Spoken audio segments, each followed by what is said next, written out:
day. The family is actually God's idea. I remember from the beginning when God created the man, he first of all started by creating the man. And when he created the man, he saw that everything was beautiful, but there was something missing. And that was the family. He had to bring in the woman to ensure that the family is established and there has to be a production system in place. Okay. So God needed relationship. He wanted family to be able to relate with one another. He wanted the family to increase. He wanted a lot of things to happen in the family. For every society, you have to start from the family. Okay. The family is very vital when it comes to the society, the community, or even the nation at large. Right. So when we talk about the family, of course, the nuclear family is Yeah. most important here, because Yeah. that, again, is where the nitty-gritty of the family starts from. So when Yeah. you talk about the father, the mother, and then the children, Children. meaning that everybody in the family has a responsibility. Yes, of course. So let's start. When you look at the responsibility, now we're not going to divide the mother and the father. Yes. If we do, we're going to cause a problem. Yes, of So course. let's treat that as the parent. Yeah. So what are the sole responsibility of the parents, not only to the children, but to the success of the family? Yeah. The parents have a very vital role to play. Because I will still go back to the basis, Okay. which is the good book, the Word of God. Right. The Bible clearly says, train up a child in the way that child should go. But what we have seen lately, and even in the recent times, is that parents have decided to train up their children in the way they want them to go. And that's a wrong way of parenting. Okay. Parents have a sole responsibility to nurture the children, to bring them up in the right way. Okay. That's part of it, is inculcating the right values Okay. into the children. So the parents have a vital role to play. The parents have missed it. We can see that clearly. Right. They've missed it because they've decided to replace that part of responsibility.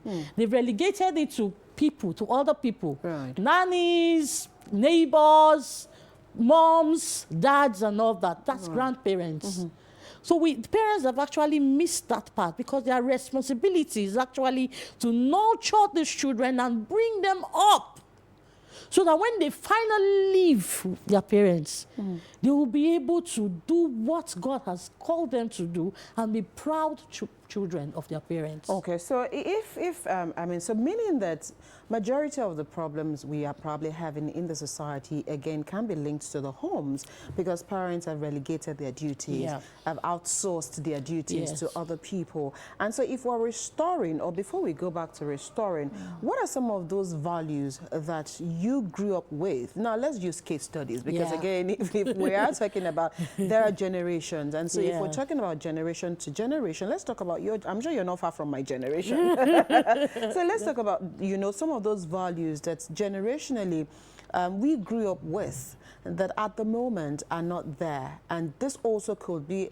as a result of parents not wanting to raise their kids the way they were raised. Because Yeah. again, some people will say, I don't want to raise my child the way my parents raised me. me. But we're also saying that could also be a negative, because, Yeah. we understood a whole lot of eye contact with our parents, Yeah. especially our mothers. Once they looked at you in a way, you knew what it was. It was an automatic reset. Yeah. You had to. So what were some of those values that you grew up with, but today you see as are not there, but could actually be needed? Yeah, part of the values I grew up with. Unfortunately, I was raised by my mom, which is a single parent. Single My dad parent. is still alive. Wow. I still have, but because they had issues in their marriage, Okay. that affected my growing up. Right. That was even part of what triggered me going into this area. Okay. Because I saw that a lot of things were lacking. Right. I remember then one of the morals my mom would do is prayers. Okay. She would ensure that we pray together. She would ensure that she takes us to the place of worship. But my dad wasn't there to do all that. Okay. So that helped me informing my values a bit to ensure that, okay, prayer is something that is vital to ensure that, yes, I have to live. There's a God factor in everything and every decision I had to make. So prayer for you was strong. Prayer was strong. Yeah, and then how about communication? Because a lot of children also are not able to express themselves or are afraid to express themselves at home, but will be quite vocal outside. I'll quickly, share something I read days ago, and it jolted me. So this doctor wrote something on one of the socials. She said 2 brothers went out to play, and then when they got back home, their mom saw a scratch on the brother's body, and then she asked, "Oh, what happened?" And then he said, "Oh no, it must have been while I was washing the plate." And days after that, he fell sick and was being he was behaving irrational. They took him to the hospital, and they asked the parents, "What happened? Why is this scratch on your boy's hand?" And he said it was while he was washing the plate. And the doctor said, "No, it looks like there's more to it." Until much later on, they came to the house, and then the younger brother started crying. That actually they had gone out, that day, but they were afraid to tell their parents that a dog bit him. The boy died of rabies. No. So here is my point. Sometimes parents are harsh. Yeah. And the children cannot communicate with them. So let's talk about communication, the power of communication. How important is it for parents to always ensure that the house or the home is the safest place for a child? Yeah, that affected my growing up. I remember that I didn't have that communication with my mom. There was no relationship. Okay. Because I was so scared. She was scared. Okay. I was so scared because she was always harsh. She was always on the edge. Always on the edge. You could never approach her for anything. Wow. So when you have issues, you're going through stuff, you can't go walk up to her. Right. And I could understand. She Maybe was a single parent. Yeah, she was reacting to the heartbreak, and she also probably didn't seek help. Exactly, she did not. She didn't seek help. We have help now. Yes. Remember those days. My mom is 80. She's going to be 81, so she's quite elderly. So that gap was there. The gap was there. But my growing up, I discovered that affected me. I became timid. I had low self-esteem. I could never talk to anyone. Okay. Mine was bad because I could not talk in class. I could not relate with anyone. I was just into myself. Okay. So communication, but thankfully these days, I've learned that part. I had to ensure that I have, the kids at home always say, I'm their best friend. Right. But in me being their best friend, I have to also be firm and ensure that I don't go overboard. Okay. Just because of my background or my childhood experience. Okay. So communication is very, very important. If your children are open to talking to you, it is better. Right. Than going outside, because they will seek counsel outside. They will get the wrong counsel or wrong advice from other people outside. Right. How about respect and empathy? Very important. That helped me. Okay. Because I saw my mom, and I will go back to the fact that for you to actually parent your children, you have to model it. It's beyond teaching your children. It's beyond looking at your children. This is what I want you to do. But what are you doing? Right. What are they seeing you do? Okay. So for me, my mom would always respect the people around her. Okay. She will respect the community. I could see everybody knew her. So that's just give us, my mom is like this, so we cannot afford to go the other way. So that helped me in ensuring that, okay, I grew up to become somebody that is. So these days, when I see children that are disrespectful, I don't care. I ensure that I do my part. Okay. Because I believe that the community has the sole responsibility in raising the child. Right. It's not just the parents. So that helped me in my respect, in the aspect of respect. And empathy, he also helped me. I respected the people around me, even my classmates. Right. I ensure that till date, I don't say hello. Hello, hi. So when people do good that afternoon, to me, the good morning. no, good morning. I know. Good afternoon. And then they say, oh, you're old school. It's fine. I don't say hi, hello, because I just feel that that's... It doesn't sound like it's respectful. Yeah, I just don't feel that's me. So I don't want to know your age. I would rather say good morning. If I have to add ma or sir, I will. Okay. So that helped me. Right. So and I think that's very, very important because the children will leave the house. They will go out there. I've seen children that have missed opportunities just because they were disrespectful. Right. I could see you like cringing, like you can't just be disrespectful. Come on. Okay, Joy has a contribution. Let's take Joy's contribution now. Okay, so we find ourselves in a society where everyone is minding their business. You know, they say, "Ba me no more, me could they know a lot more." Help me beat my child. You know, reach the heart of the mama or the papa. So now we have this mind your business. You can't talk to my children. Oh, I know how to train my children. You don't understand. And so back in the days, it takes a village, you know, to train a child. But these days, everyone minds their business. And even if you have good intentions in, you know, trying to correct the child, the parent of the child might come back for you, you know. So how has this also caused a, what's the English word to use now? How has this affected, you know, the value system in families and also the society? Yeah, I would come back to the home because the parents have the sole responsibility. The training begins in the home. Yes, we understand that the family, the community has a role to play. But if the foundation is faulty, there is absolutely nothing anyone else can do about it. But I happen to have influence in most places, so I still use that to my advantage. So when I see a child, if I can't talk to that child, I'll rather go to your parents. And I'll talk to the parent politely. Please, can you do this for this child? Can you do this? Can you do this? But there are cases where some parents don't even want to take correction from you. They're like, mind your business. And that has really affected. Yeah, mind your business.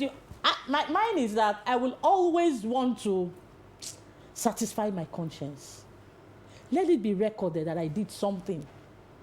They might really not take it. They might not appreciate it. But years down the line, they will remember. Yeah. They will definitely remember. Okay, Adebimpe, do you have a contribution? You're still booted. Okay, while Adebimpe is looking at that, another area that looks like we're beginning to have a challenge, and that is also gradually affecting the society, is spending quality time together. Now everybody's on the go. A father is trying to, eke a living for the family. The mother is also not there. And so you have only limited time to spend with the children. And oftentimes, these kids get into things that you don't even know.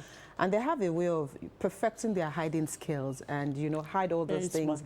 And you're not there. So how do we get back to spending quality time together? We have to creating that quality time. We have to make it a priority. The topmost priority. And it has to be intentional on the part of the parents. What we do in my home is that we intentionally watch movies together. Okay, there's a movie night There's or a movie day. Night, yes. There's a movie night, we go out. It's intentional. We have to ensure that once a week, there's that bonding. There's that bonding. With something you have to intentional, because if you keep looking at the nature of my job, the nature of my business, I don't have time. Who are you working for? Right. But do you know there are times that you all can actually be in the home, but everybody is doing on the phone. Everybody is minding their businesses. And so you're all there, but you're not there. So that also is a factor. So when you're there and then these gadgets are there, everybody is on the phone, on their tabs, everybody's in the house, but you're not there. So again, it comes to being intentional. So there has to be, I think I read somewhere where a mother has created a time that everybody must submit their gadgets. Yeah. Everybody submits, even if it is just for an hour. Yeah. Let us talk. Let us look at our faces. And because again, this thing has a way of masking the children, and then they're just on it, and then nobody is having the time. So it will go back to this word. I love that word a lot, being intentional, and then spending time together. Because again, sometimes the children can also want to be on their own, and they don't want to talk to anybody. So how do you break into the walls? Yeah, we create, aside from the movie time, I spend more time with them. Okay. I try as much as possible to spend more time, and they love to talk. They want to talk. I love the fact that children of nowadays want to talk. Ah, they want They're to. always talking. Yeah. They're smart. So we need to ensure that we are getting the right knowledge. Right. As parents, we need the right knowledge, we need the right skills to ensure that we are talking with them, we are engaging them, we are on the same level. They are not ahead of us. Okay. We must be on that same level when it comes to communication. If it's time to talk, okay, let's talk. Bring in joke. They love to play with me. They want to play. They love to play. They love to talk. So in our playing, in our community, we are talking. I'm getting to ask some questions. Right. Okay, what happened? What are you feeling today? We're asking questions and I'm getting my answers. I would rather get the questions, the answers from them than allowing them to go out And get the answers and from get the answers from outside, people. because it could either be negative or positive. So which one do I want? What do I prefer? So I think parents has to get the skills. It is important for parents to get the skills, the right skills, the knowledge. I'm glad where you've just touched. Because again, like you are in a class. Yeah. I'm glad you touched that area, because I would like for us to expand it. Now again, you cannot give what you do not have. Exactly. Now there are some parents, millennial parents, that do not even have these things that we're talking about. And so how can you give to your child what you yourself You don't do not have. have? Perhaps that is why we also have a lot of issues at the moment, because again, there's that parental skill that you need to grasp. And like I told them at the beginning, I have a set of twins. I don't treat them the same way, because they're two different individuals. So I learned that early enough that, you know what, how I treat this is not how I treat this. So that also helps when it comes to siblings rivalry, because again, that also can pitch you against your children. So parenting is hard, yeah? Yeah, it is. Hard work. Look at Yes, it is. you should actually take a shot. Like, parenting is hard. Like, Very hard. With this age and time. yeah. So how do you get into the minds of, because again, it's easy when you're dealing with toddlers. It's easy when you're dealing with preteens. But when you get to a certain level, it is difficult to get in when they don't want you to get in. True. They are buckled up. They are tied up. And they give you yes, no, answer. okay, yes, ma'am. And sometimes they are mute because they don't even want to say either yes or no, because they don't want to commit themselves. When you get to that level, what's your best bet? What's your way out as a parent? Because again, it's disheartening that sometimes you can't get into the minds of your children, and for parents, especially mothers, it's heartbreaking. So when you get to that point where you have also ensured that you have done everything that you know as a mother or as a parent, what is your best solution?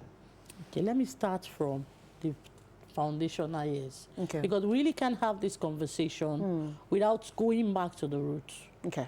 All of these we need to start addressing from the foundation. We don't wait for a child to be 2 years or 3 years or 5 years to start having conversation, to start spending quality time with them. Okay.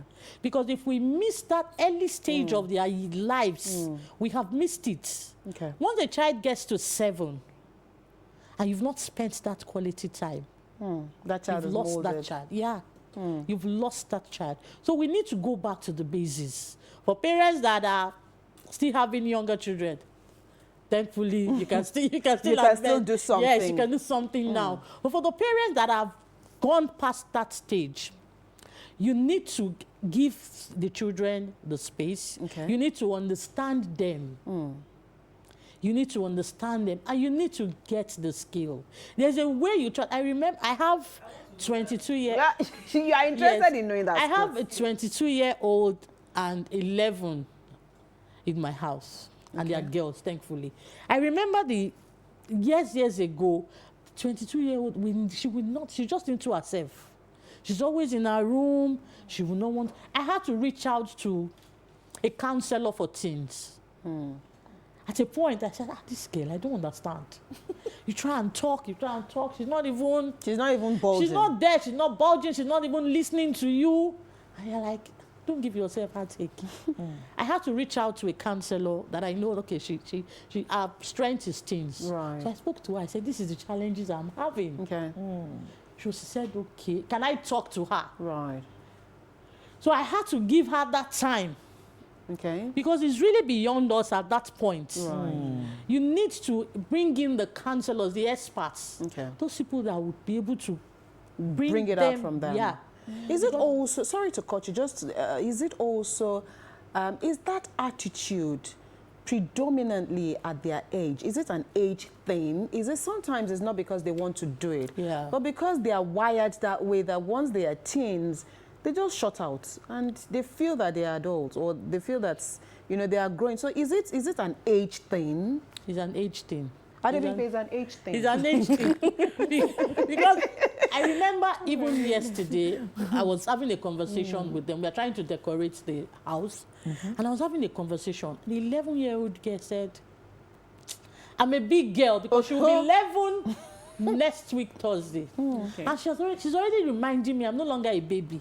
So mind how you talk to me. I'm no longer a baby. I'm I'm like, we need to have a conversation. You're just going to be 11. We need to have a conversation. You are not even a teen yet. She said, no, in another 1-2 years time, I'll be a teen. And I'm saying, I have to pay extra attention to this girl. Right. So I have to now bring her closer and begin to talk with her. Right.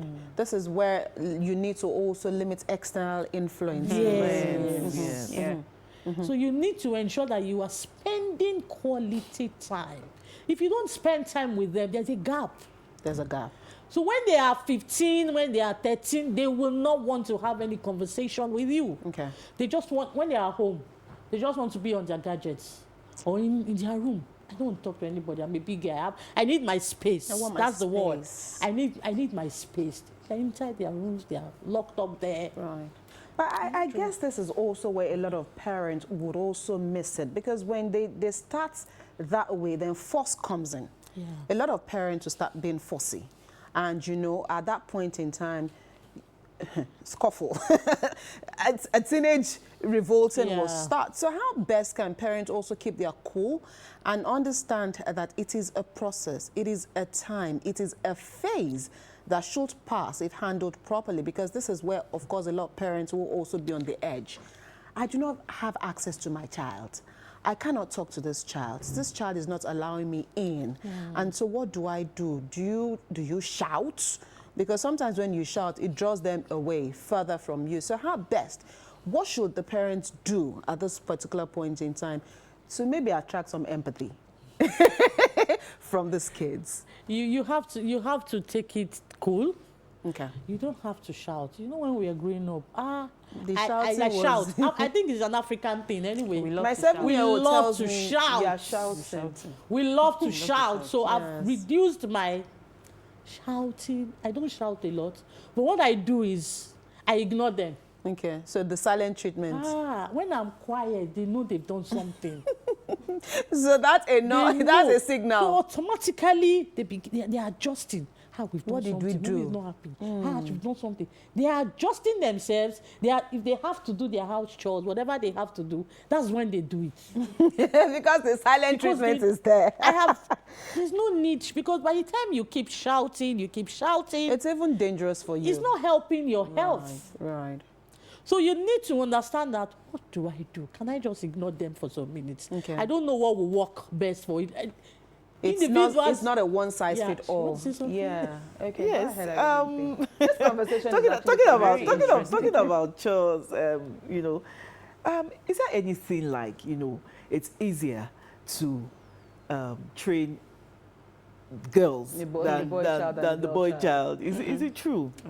Is there It's anything same. like that? It's same. We should focus more on the boy child. Because oftentimes we've seen gaps.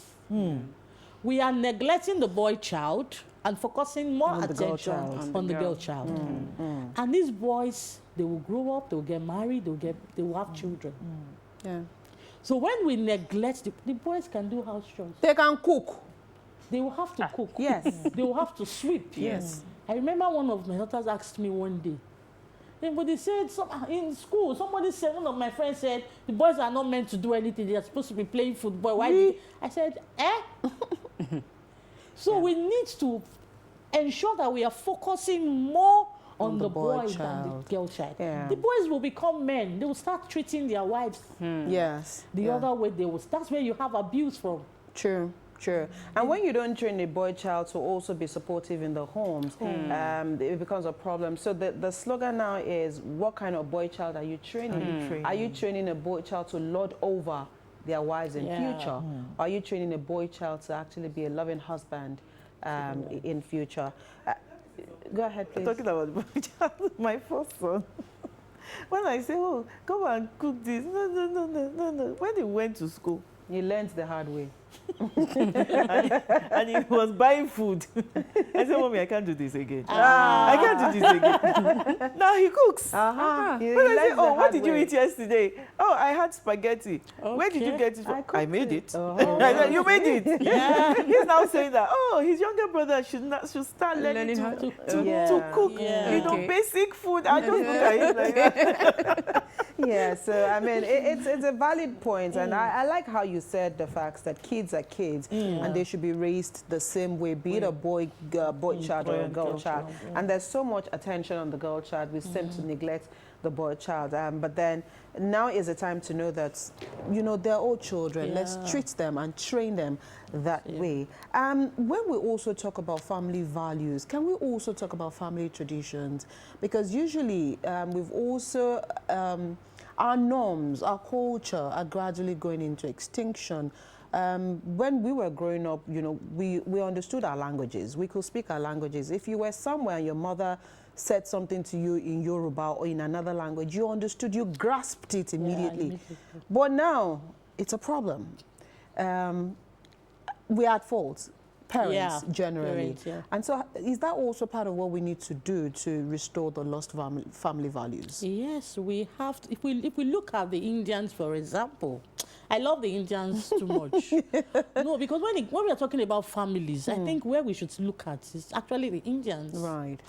Their family values, their culture, they don't joke with it. Once you see one Indian, you are seeing 50. There's in a village. A village. Yeah. So that part is very, very important, because the truth is that they will live under a roof as parents. What do we want them to live by? What values? What cultures do we want them? They will have their families. But if they don't learn all of these, it becomes a challenge for them Right. when they start their own family. So we must ensure that we are having the family values. You can't throw your native language away. Away. Right. I have seen instances severally. I've had to use my language to bail out my husband. I'm telling you. We'll get to a police checkpoint. I'm just looking at the label, the names of the police. If I see anyone from Edo State, I just start speaking. So they will not even think about to delay us for 1 second. I'm telling you, because you can't take that part. Yes. There are places we go to and we speak. I'm not a Yoruba, but I speak Yoruba. And in the moment I speak, even in the market, Right. I want to It get opens something. doors. I want to get something. I'll just be speaking English. By the time I switch to Yoruba, this will be watching. So we can't just through our native language. okay, It's very, right. very This is important. very And it will important. help them in future. In future. Before we allow you go, we've identified the fact that all of those things we've spoken about today have an effect on the society, and whether we like it or not, a society is mirrored back to the family system, the homes here. And so how does this work? The family values at home and the kind of school that your children go to, aren't they also contradictory when there is no continuity? So peradventure, you're teaching your children stuff at home, and then the school they're going to do not support some of those values that you're teaching them at home. Wouldn't this also backfire at the end of the day? So how important is it for parents to ensure that, you know, they do their due diligence when sourcing for schools for their children? Parents, I need to plead with the parents now. We need to ensure that we are giving our children the right values. Right. I can't say blue, and I'm taking the kids to black. They're two different, they're opposites. Right. If I'm even saying, okay, blue, maybe a royal blue or a navy Another blue. shade of blue. Yeah, But or at least it's turquoise still in the blue. family of blue. So we have to ensure that we are doing our due diligence. Go to the school, see how the children are behaving. The 10 years old, she's in GSS1. I had to go around schools myself. From the moment I stepped into the gates, how are the children behaving?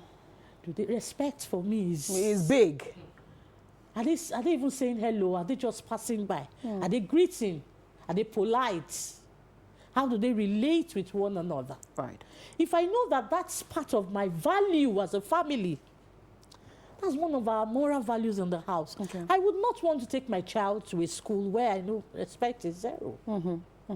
So we must ensure that due diligence is topmost on our lists.